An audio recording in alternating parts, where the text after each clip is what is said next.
रात के लगभग 2 बज रहे हैं और मैं एक स्टोरी पढ़ रहा था मुंशी प्रेमचंद्र की सुजान भगत। अ, अब छोटी-सी स्टोरी है। इसमें थे एक सुजान भगत जो थे, वो खेती करते थे और उनकी वाइफ़ थी और क्या शुरू में एक चीज़ मैंने नोटिस की कि लोग किसान जो थे वहाँ के बहुत ज़्यादा मेहनत करते थे, पर जो वो थे सुजान भगत, उनके बारे में मुंशी प्रेमचंद ने कहा कि उनके चंद्रमा बली थे। मतलब एस्ट्रोलॉजी में मून को मैनिफेस्टेशन से काफ़ी कनेक्ट किया जाता है और ये कहा जाता है कि जिसका मून स्ट्रॉन्ग रहता है, वो उनकी मैनिफेस्टेशन काफ़ी हद तक तेज़ होती है, जल्दी होती है। ख़ैर इसको छोड़ते हैं, मतलब पहले के ज़माने में लोगों को इसकी नॉलेज होती थी। तो वापस अपनी कहानी की तरफ आते हैं। तो सुजान भगत जो थे, एक गाँव में थे, उनका अपना गाँव था, मतलब वो एक गाँव में थे और वो खेती करते थे और भयंकर लेवल पे उनकी खेती होती थी और गाँव में बहुत लोग खेती करते थे, सारे लोग मेहनत करते थे। पर इनकी प्रोडक्टिविटी बहुत ज़्यादा इंक्रीज़ हो गई और उस समय गन्ने की खेती हो रही है और गुड़ के रेट बढ़े हुए हैं, मतलब किस्मत फुल ऑन टॉप पे है, पूरा मस्त एकदम। और पैसे दबा के आ रहे हैं और सरकार में भी जो लोग हैं अच्छे लेवल पे, जो भी बड़े लोग हैं, इनके घरों पे आना-जाना होता है और बंदे की सक्सेस एकदम अच्छी, जैसा सक्सेस इंसान चाहता है, सक्सेस होके मतलब बहुत धर्म पुण्य का काम हो रहा है, लोग खा रहे हैं घर पे चरस और गांजा भी दूध और घी सब का व्यवस्था हो जाता है जब वो चलता है, कुछ फंक्शन-वंक्शन चलती है तो। लेकिन बंदा जो है सुजान भगत, ये इसको नहीं लेना है, इसको चाहिए रोटी और साग। मतलब सही है। धीरे-धीरे सब कुछ चलता रहता है, सब कुछ चलता रहता है और मैं थोड़ा-सा बस कुछ पार्ट कट कर रहा हूँ, इसको पढ़ना ज़रूर तुम लोग, ठीक है?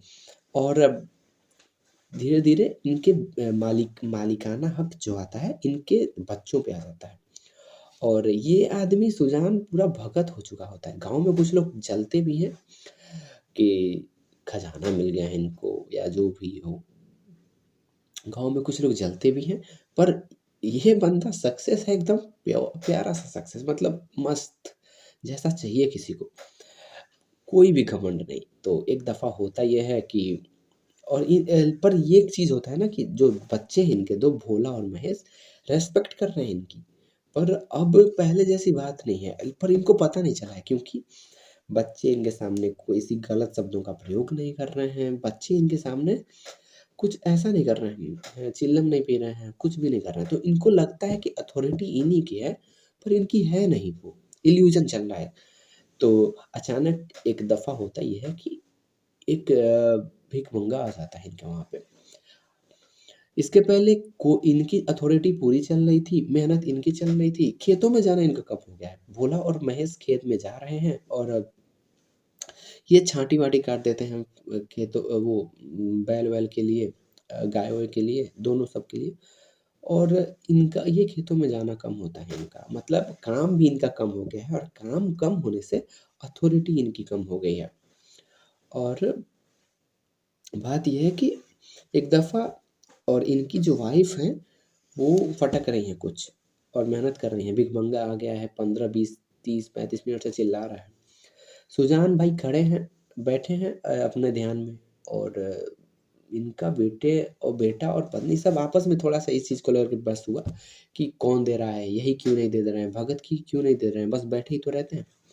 तो भगत भाई गए, ज्यों लाए और देने गए और अचानक हुआ ये कि जो भोला था, इनके हाथ से वो ले लिया उसने, कहा कि भीख भीख की तरह दी जाती है, लुटाई नहीं जाती और ले जाके अंदर रख दिया और ये बात ना भाई भगत को हर्ट कर गई पूरा। आदमी गया और बैठ गया पेड़ के नीचे और सोच रहा है कि रियलाइज़ हुआ उसे सब कि बस आज काम करना छूटा है, कहाँ थे हम लोग? सब कुछ मैंने ही बिल्ड करा है, स्क्रैच से मैंने बिल्ड किया है। इन लोगों को तो सब बना-बनाया मिल गया है। ना रात देखा, ना दिन देखा, ना थकान देखा, ना पसीना देखा और सारी मेहनत की। कब बैल जो को वो किए। आज टाइम ये आ गया है कि ये 3 लोग छाँटी काट रहे हैं, फिर भी हो नहीं रहा है। ये 3 लोग चारा काट रहे हैं, फिर भी हो नहीं रहा है। फिर भी कम पड़ जा रहा है बैलों के लिए, गायों के लिए। बस मैंने अपने हाथ थोड़े से खींचे हैं और फिर उनकी वाइफ़ जाती हैं, थोड़ा-सा अ, बात करती हैं। कहती हैं कि अब हमें बेटों के हिसाब से ढल जाना चाहिए। पर कैसे बर्दाश्त हो भगत भाई से कि सक्सेस में जिसको घमंड नहीं आया, आज बुढ़ौती पे थोड़ा-सा काम छोड़ देने पे घर से भिक्षुक वापस जा रहे हैं। बर्दाश्त तो नहीं हुआ। दिल की सारी बातें कह दी कि आजकल ऐसा-ऐसा हो रहा है। बेटे आपके लिए आपने अपने बेटों को प्रायोरिटाइज़ की है, ये कर लिया है। जब आपको ब्याह अधिरोग कुछ भी हुआ था तो बेटे भी तो थे, पर लेके तो मैं ही गया था। सब कुछ मैंने खुद बिल्ड किया है। आज मैं अपने हिसाब से भीख नहीं दे सकता। धर्म तो आपको लोगों के लिए ये होता है कि कल मैं पूरा घर अगर किसी को दे दूँ तो आपको बोलना नहीं चाहिए वहाँ पे, क्योंकि मेरा ही है। आप लोगों को मैंने सब लायक बना दिया। तो ऐसे बात वो करते हैं, पर लग गई है बातों पे। अब फिर चारा काटने के लिए चले जाते हैं। अब रात भर वो चारा काटते हैं। सुबह भोला उठता है और इनकी पत्नी आती है, कहती है कि भोला ने रात भर चारा काटा है। तो भगत भाई कहते हैं, हाँ, रात भर जागा होगा, काटा होगा चारा उसने। भोला भाई आँख मलते हुए बाहर आते हैं और कहते हैं कि महेश, महेश ने चारा काटा? वो कब से उठ गया इतना सुबह? महेश भी आता है। पता चल गया होता है कि चारा तो इन्होंने ही काटा है। और अब शुरुआत हो चुकी होती है कर्मयोगी की, कर्म करने की। एक बूढ़ा इंसान वापस से कर्म करना चाहता है, अथॉरिटी खुद लेना चाहता है हाथ में। और और ताकत है इन बूढ़े हाथों में, क्योंकि अनुभव है। अब वापस से खेत जोतने चले जाते हैं, हल-वल लेके।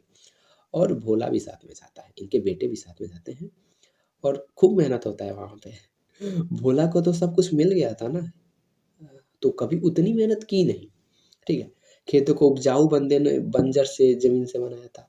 आज बंदे ने गज़ब किया है एक लेवल तक का। भाई तो गज़ब मेहनत हो रहा है और भोला भाई बीच से वापस आ गए हैं। और गाँव वाले भी सोच रहे हैं कि भाई ये भगत को क्या हो गया है? मतलब गज़ब मेहनत कर रहा है, अजीब है पूरा। भगत बना हुआ था, वापस से मेहनत कर रहा है। और मेहनत, उनकी मेहनत के कंपेयर में कोई नहीं कर पाता है मेहनत। और खुश हैं इनके बैल भी कि भाई मालिक आ गए हैं, हम पूरा आपको सपोर्ट करेंगे, हम आपके साथ काम करने में बहुत मज़ा आता है। और अचानक फिर खेतों में फसल दोगुनी-चौगुनी होने लगती है।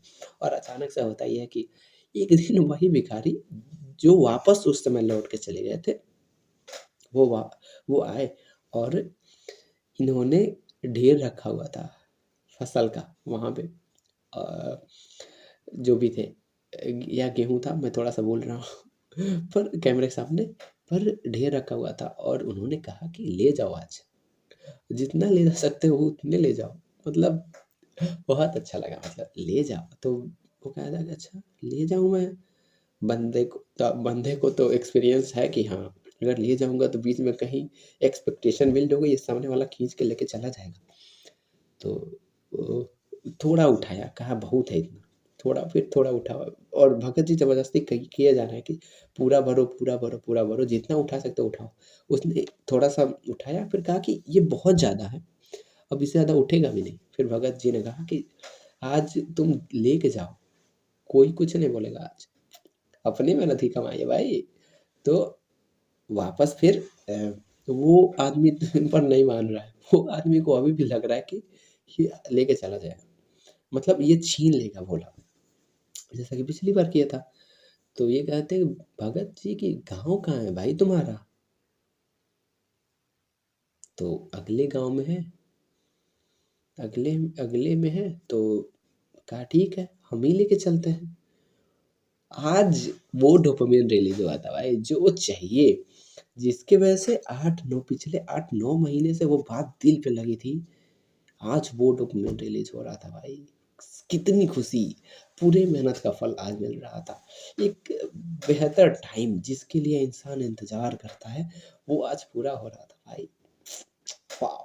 How beautifully this was written. Munshi Premchand, गज़ब यार! मतलब ऑब्जेक्टिव ये है ना यार कि आदमी को काम करते रहना चाहिए। आदमी को मतलब मैं एक लड़का हूँ, लड़की को नहीं जानता हूँ। मतलब उनके पर्सपेक्टिव से नहीं देखता हूँ, उनको भी पता नहीं होगा, आप ही सोचना। लेकिन एक लड़के को काम हमेशा करते रहना चाहिए। स्ट्रेस से मर जाएगा खाली बैठेगा तो। काम करते रहना चाहिए और मुझे लगता है कि that is my perspective. This is my perspective कि this is my thinking and this is my learning. पिछले 4-5 महीनों से मेरे हैप्पीनेस के लेवल में काफ़ी इंक्रीज़ हुआ है और वजह ये है कि मैं आज में जी रहा हूँ। आज में जीने का मतलब होता है कि बस आज ही खुश हूँ। अब वो खुशी बस मिल जाती है कि अगर मैंने दिन का जो भी टास्क असाइन करा है उसमें से 60 से 65% भी हो जा रहे हैं, तो मैं खुश हूँ। अपनी रूटीन फ़ॉलो कर ले रहा हूँ, खुश हूँ। अगर आज मेरा सैटिस्फैक्शन गया तो मैं आज खुश हूँ और काम कर लिया है तो खुश हूँ। बात ये है कि घूमा भी बहुत है और प्लेज़र भी काफ़ी लिया है, पर मुझे लगता है कि एक लड़के की ज़िंदगी में सबसे ज़्यादा खुशी वाला मोमेंट वही होता है, जब उसका टू डू लिस्ट खत्म हो गया होता है। तो बस यही इतनी सी थी ये कहानी नीलेश मिश्रा की तरह। पढ़ना ज़रूर है इसको। अगर बुक चाहिए तो बताना मेरे को कमेंट में। आई डोंट थिंक कि कितने लोग इस वीडियो को देख रहे हैं। एक भी कभी देखेगा तो अच्छा लगेगा, नहीं देखेगा तो हू केयर्स। मैं ही फ्यूचर में देखूँगा इसको।